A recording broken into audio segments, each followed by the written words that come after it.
Exactly. You add a carbon source molasses, maybe some starches, and that stimulates the growth of heterotrophic microorganisms.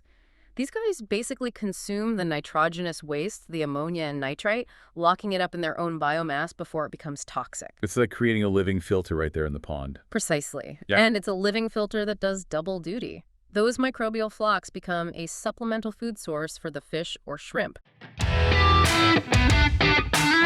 A whole new era of communication in the global aquaculture industry is coming. Now you have the brightest minds in aquaculture right in your pocket. And what's best? You can listen to all of them while driving to a farm, traveling, or running errands.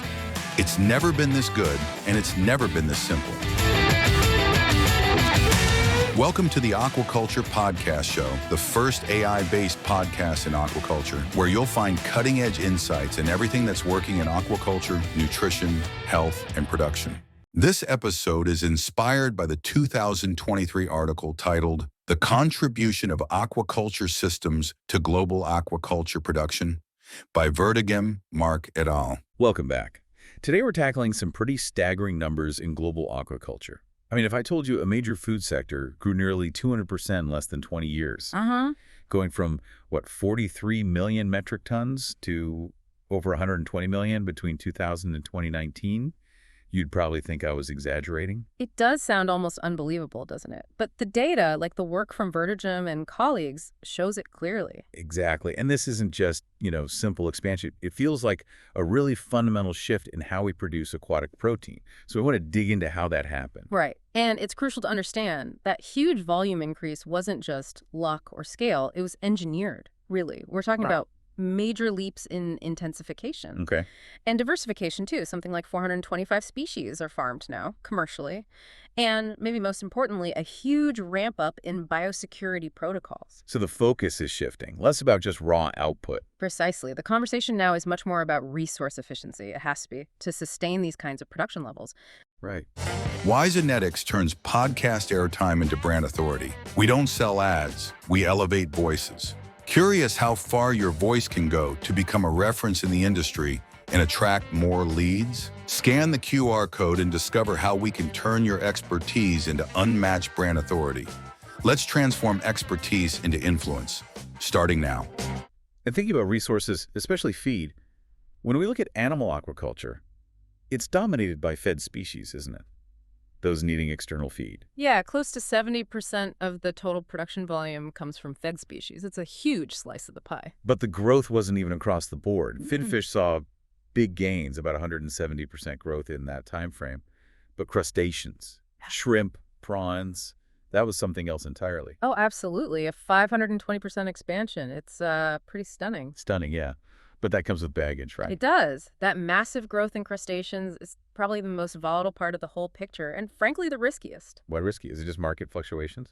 Partly, but it's more fundamental. The market value is just so high. I think US $7.03 per kilo on average. Compare that to finfish at maybe $2.06 per kilo. Oh, okay. Big difference. Huge. So that potential payoff drives intense investment. But it means your operations, your biosecurity have to be almost perfect. You just can't afford major losses. And the disease pressure is the main driver of that risk. Definitely. We're talking about things like white spot syndrome virus, WSSV, and early mortality syndrome, EMS. These aren't just minor issues. Yeah. They can literally wipe out, 90%, sometimes more of a pond stock in days. It's catastrophic. So that level of risk demands continuous, heavy investment in biosecurity just to stay afloat. Water treatment, diagnostics, management. Exactly. It's a constant arms race to protect that high market value. You have to keep evolving faster than the pathogens. Makes sense. And we've also seen this interesting consolidation even within that overall growth, like with finfish. Carps used to be the bedrock, right? They were historically dominant. But their share dropped quite a bit, from around 60% down to 46%. That's right. And species like tilapia and catfish have really picked up that slack. They're now about 17% combined. But then looking at crustaceans again, that reliance on just one species seems a bit precarious. Penaeus vannamei is over half the global output. Over 50%, yeah. It is a major reliance. And that's precisely why genetics, selective breeding, and health management are such critical focal points right now. We've put a lot of eggs in that one basket. So this whole scale up, this consolidation, It wouldn't have been possible using older methods, the sort of low-input systems. No, not at all. There's been a decisive pivot away from those traditional systems, the ones often relying on, say, manure or agricultural byproducts for basic pond fertilization. We've moved from farming to complex engineering, essentially. Yeah. Can you give a sense of the scale of that intensification? The numbers are pretty wild. Think about it like this. A traditional extensive pond might yield maybe 500 kilograms per hectare per year. It's okay, but modest. Right. Now, bring in modern intensive practices, continuous aeration, mixing, better feed management, and you're suddenly looking at 15,000 kilograms per hectare. 15,000. That's a huge jump. It is. But then you go to the really cutting-edge systems, the ones with highly controlled water chemistry, managing metabolites very precisely. We're seeing upwards of 35,000 kilograms per hectare in some cases. 35,000 kilos per hectare. Yeah. That's transforming the entire concept of land use for protein.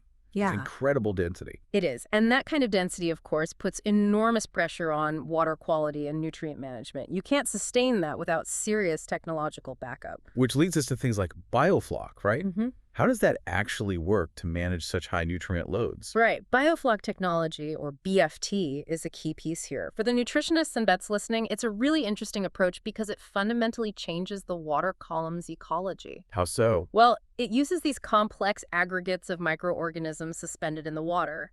The key is managing the carbon-to-nitrogen ratio very carefully. By adding carbon. Exactly. You add a carbon-source molasses, maybe some starches, and that stimulates the growth of heterotrophic microorganisms. These guys basically consume the nitrogenous waste, the ammonia and nitrite, locking it up in their own biomass before it becomes toxic. It's like creating a living filter right there in the pond. Precisely. Yeah. And it's a living filter that does double duty. Those microbial flocks become a supplemental food source for the fish or shrimp. Think of it as an in situ protein snack. Oh, interesting. And the result is much better nitrogen retention. Some studies show these systems can capture up to 74% of the nitrogen from the feed directly into the farmed animal's biomass. 74%. That's incredibly efficient, especially with feed being such a major cost. It's a huge gain in resource efficiency, and it dramatically cuts down on the nutrients discharged into the environment. It's biologically smart design. Okay, so BFT helps optimize existing footprints. But then there's recirculating aquaculture systems, RAS, often seen as the gold standard for control and biosecurity. That's generally the view, yes. RAS offers the ultimate level of control over the environment, massive water reuse, sometimes less than 1% of the water used in flow-through systems. It allows for land-based production almost anywhere, which is great for climate resilience. But the catch is? The catch is the capital cost, the upfront investment for the tanks, the filtration, the monitoring systems.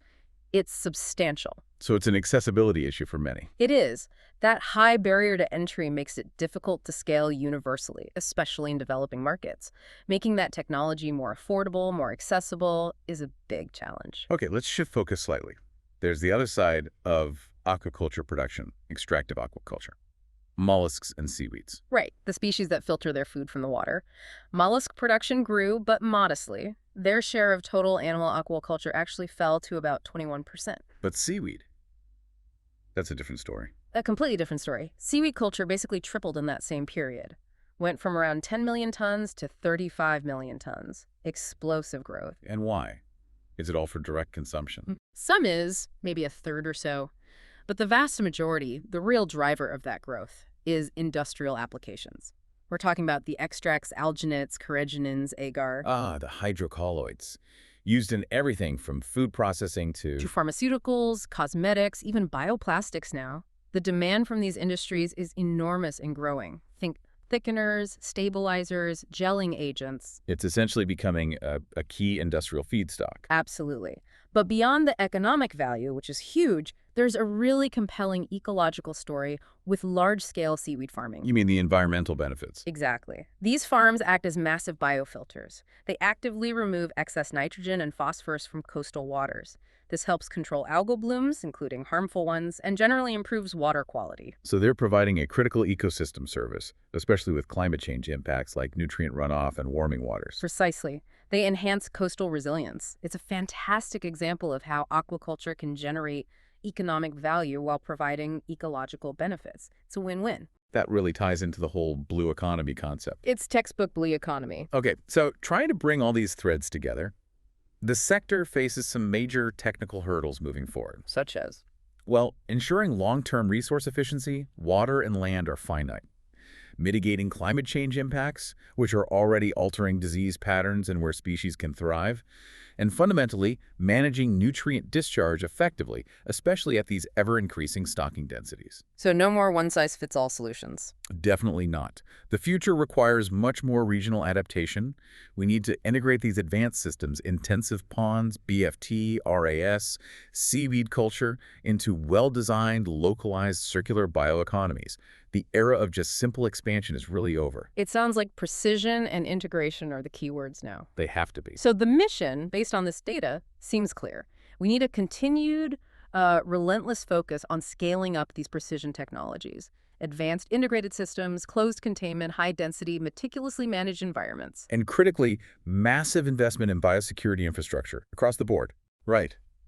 The goal isn't just more volume anymore. It's evolving aquaculture into a true technical pillar of a climate-smart blue economy, one that balances that incredible intensification we've seen with genuine ecological resilience. That's the challenge and the opportunity. What this deep dive really shows is we largely have the technological tools.